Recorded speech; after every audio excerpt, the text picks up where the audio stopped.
Boom! Good day, Oh. everybody! Welcome.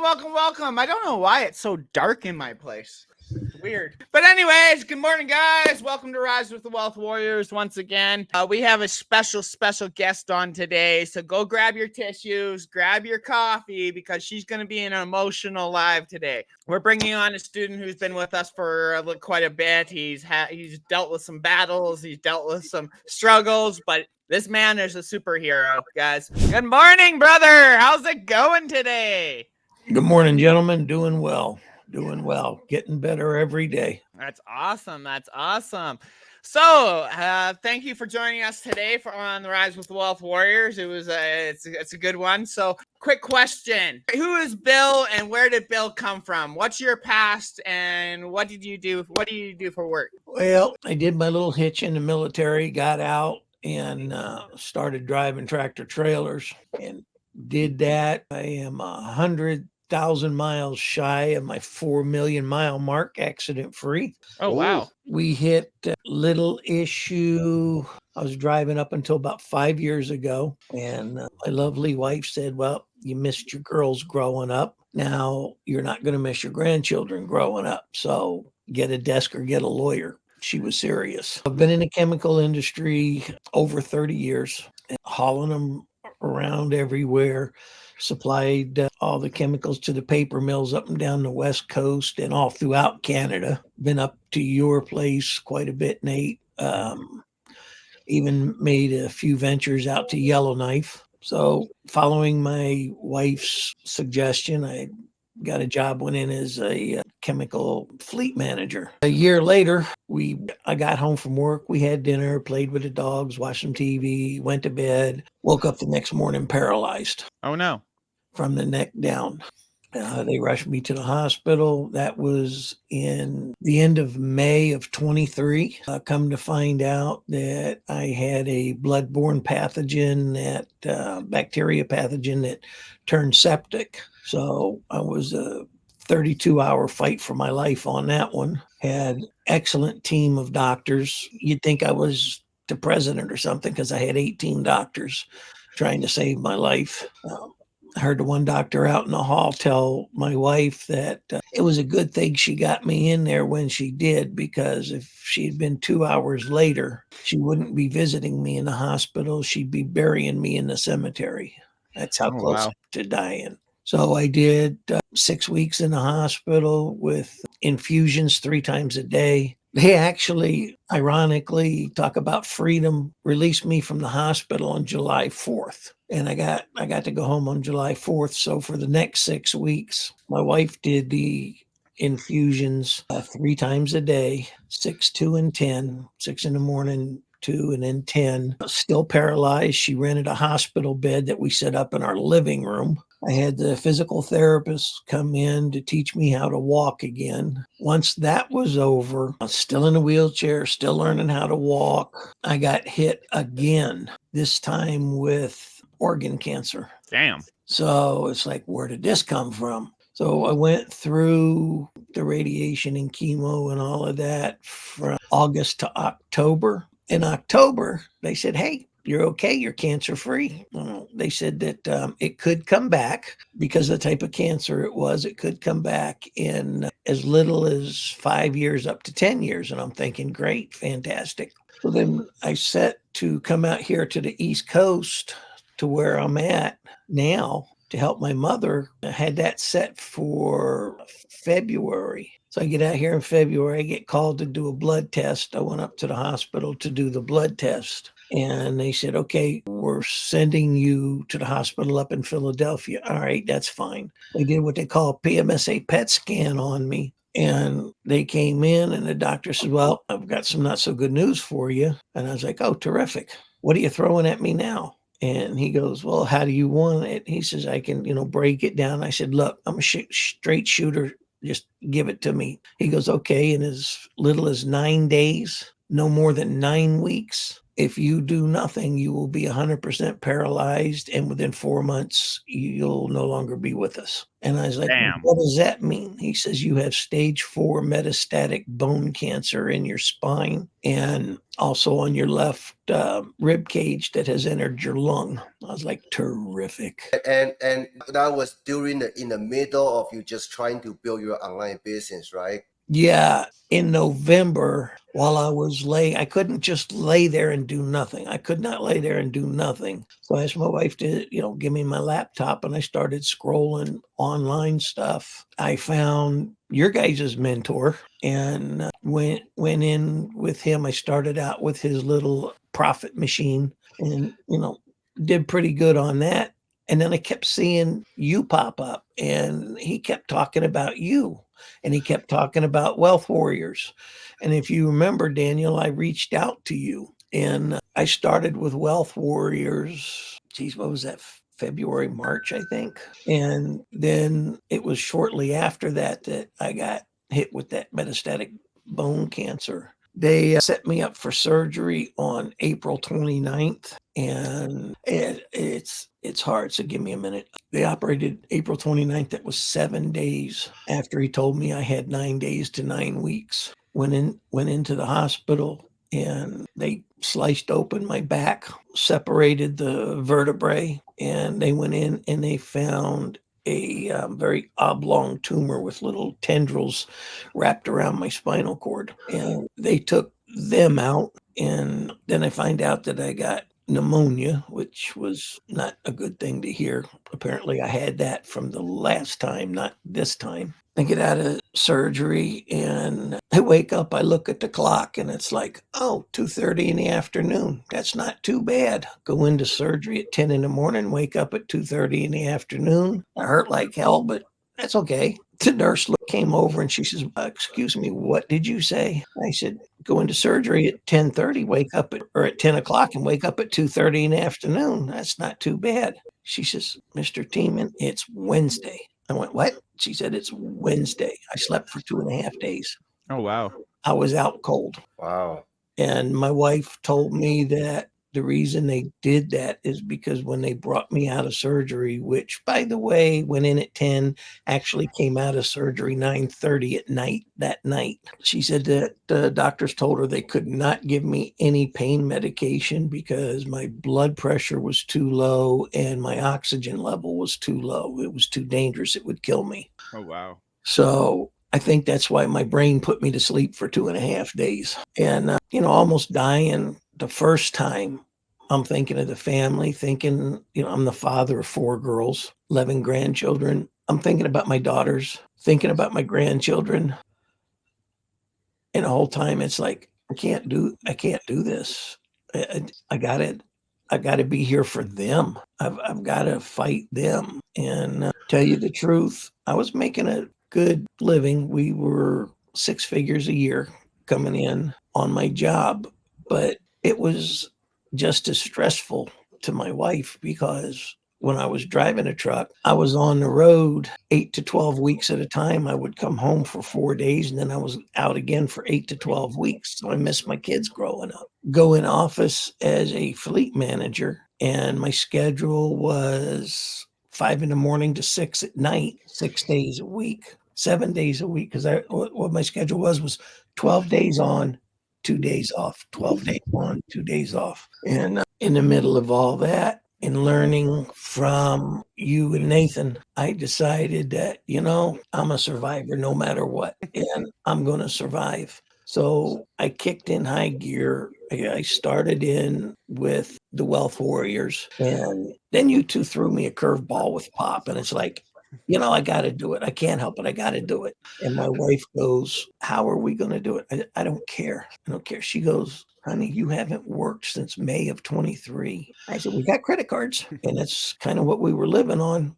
And so I got into Pop. And then I was kind of working from home a little bit. And I just decided one day, that's it. And Nate, I think I told you, I quit my job. I can't do it. So for me, it was this 100% or not at all. And I couldn't split my time anymore. And you guys have been the absolute best. The coaches have been wonderful.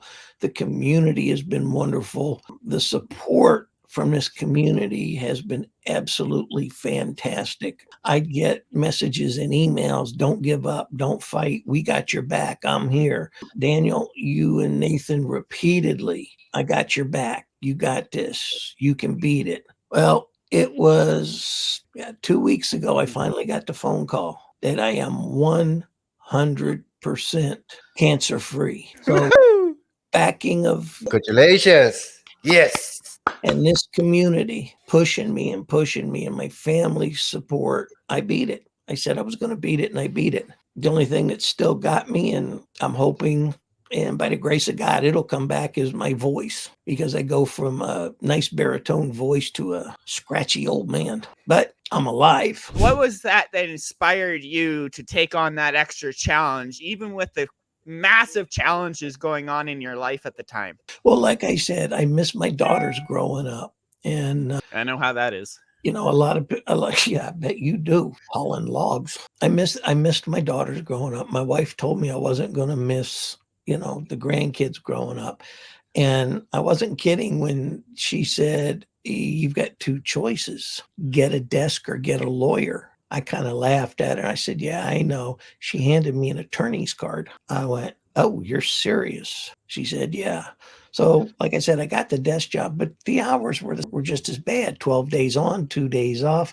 How do you go anywhere to see your grandkids? Then I got hit with all of this. And finally, to get to your point, Nate, what's going through my mind is my wife was right. I've missed out on life. I was looking at the world through a windshield, and the only thing I was seeing was interstate and truck stops. And it's like, no, it's got to end. And at some point, I've got to pull the plug and put it in a different receptacle. And I didn't even tell my wife I quit my job until after I did it. And she looked at me and she said, it's about time. I thought she was going to get upset. What would you tell those people to really open their eyes and realize there's more to life than a job?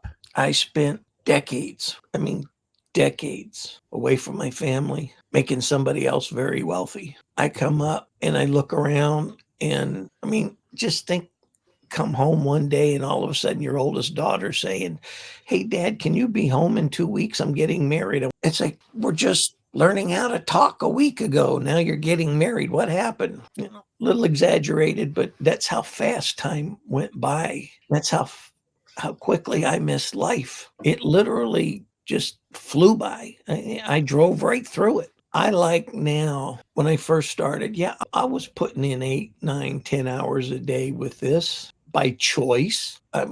You and Daniel both said, you don't have to, a couple hours here, a couple hours there, 3 or 4 hours, get your sea legs or whatever you need under you. But I put in hours. But when I was done, my family's right there. I'm not crawling in a sleeper. I'm not, worrying about electronic logbooks, which it's a whole new story in itself. Electronic log.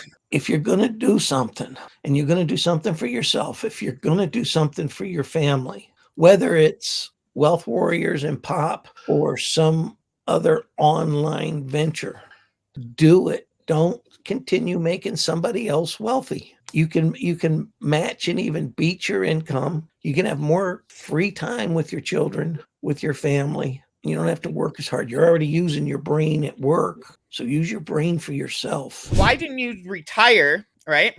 Rather than start your online business?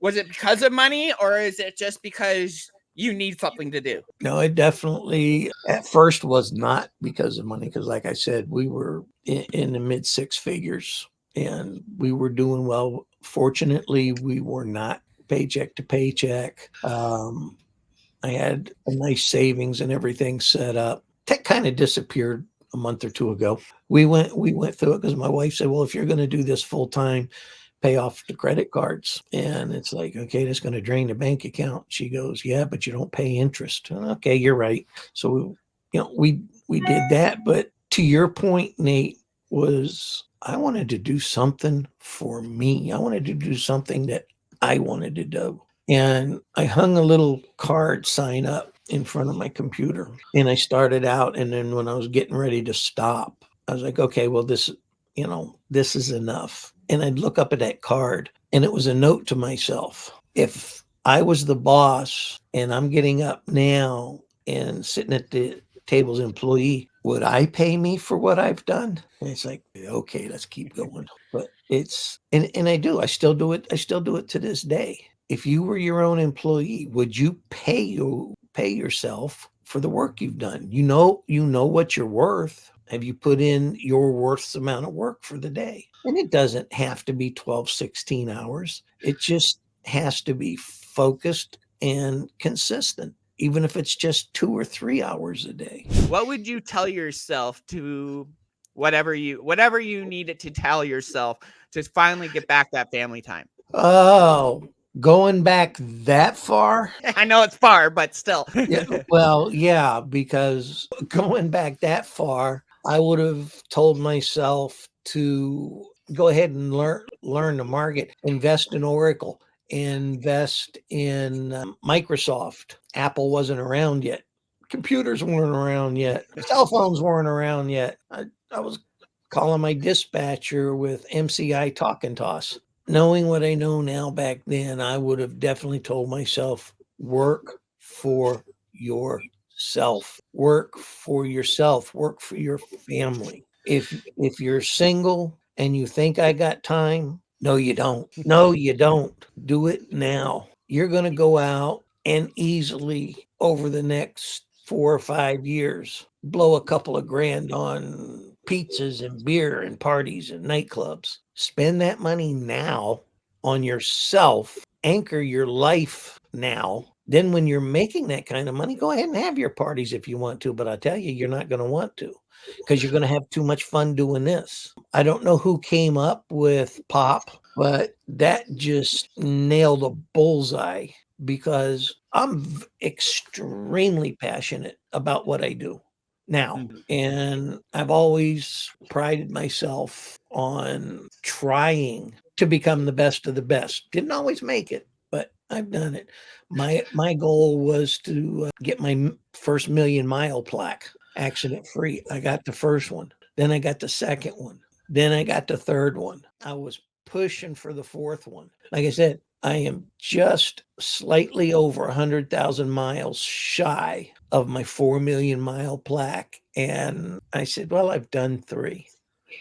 100,000 miles, you can do that in a couple of weeks, couple of months, whatever. But no, now's the time for me. I waited too long. And I don't say I waited too long because I'm about to die because I already beat that little bugger.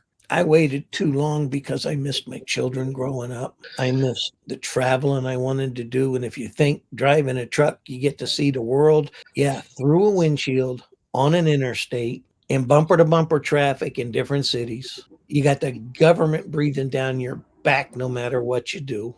There's no time to sightsee. If those There is wheels no aren't time to turning, you ain't making money. So what would you say to those people who have a young family to raise but still living paycheck to paycheck and the 9 to 5 salary is never enough to catch up with the bills?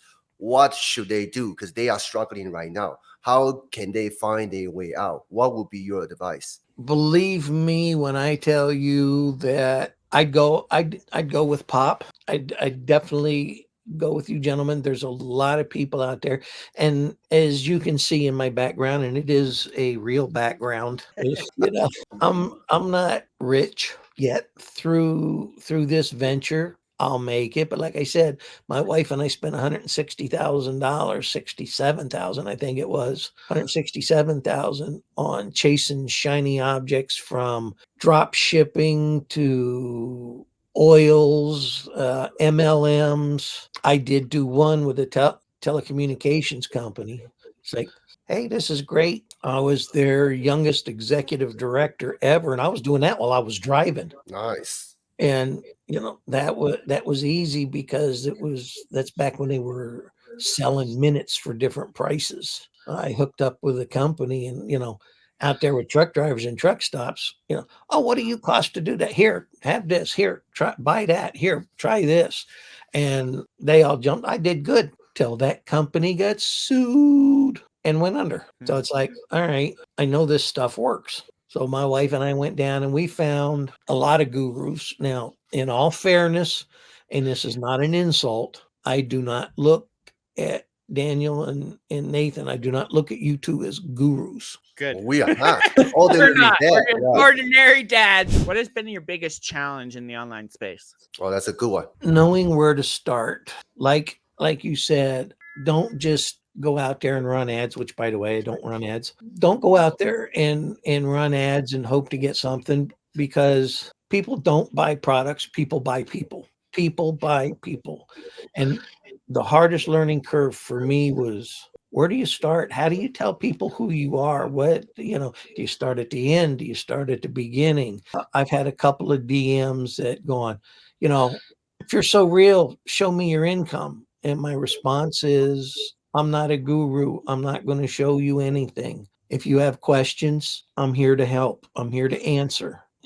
And it's just knowing where to start. That's the biggest learning curve. And to be honest, this segment today, I was up all night long. Oh, no. What am I going to say? What are they going to ask me? What? And I got Nathan going, just relax, be yourself.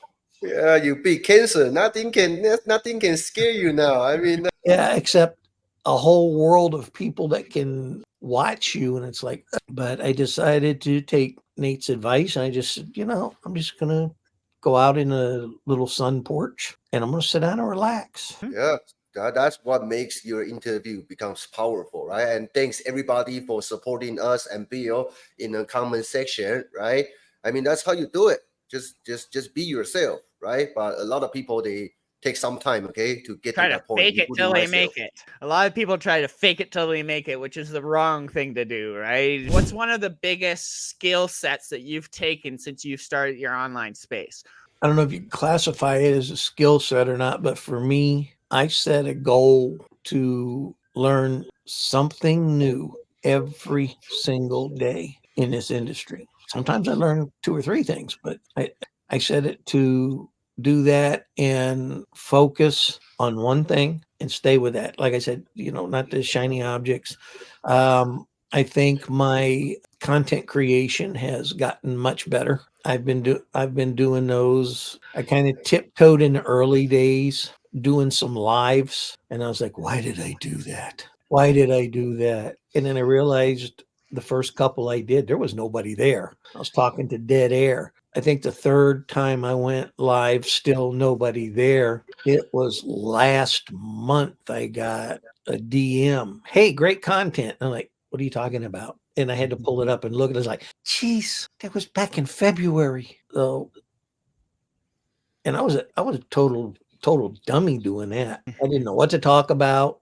Is like, well, I'm not going to do a sales pitch. I'm not going to sit there and tell the world I got cancer. I'm not going to tell them I'm a truck driver. Like I was just started babbling and, hey, I am a senior citizen with a great family, 4 girls, grandchildren, and just talked a little bit. And I think I went on for about 15, 20 minutes and got up. And then when I looked at it, I went, geez, what a moron. But I was more comfortable the second time I did it. I was more comfortable the third time I did it. As far as today, I thought back on, okay, I went live a couple of times and got a nice comment about it. Nathan says, relax. I think the biggest skill set for me is that I'll create and just continually improve on is videos and content. What would you tell those type of people to flip their mindset from that employee to an employer? The first thing I would do, and this is what I did personally, was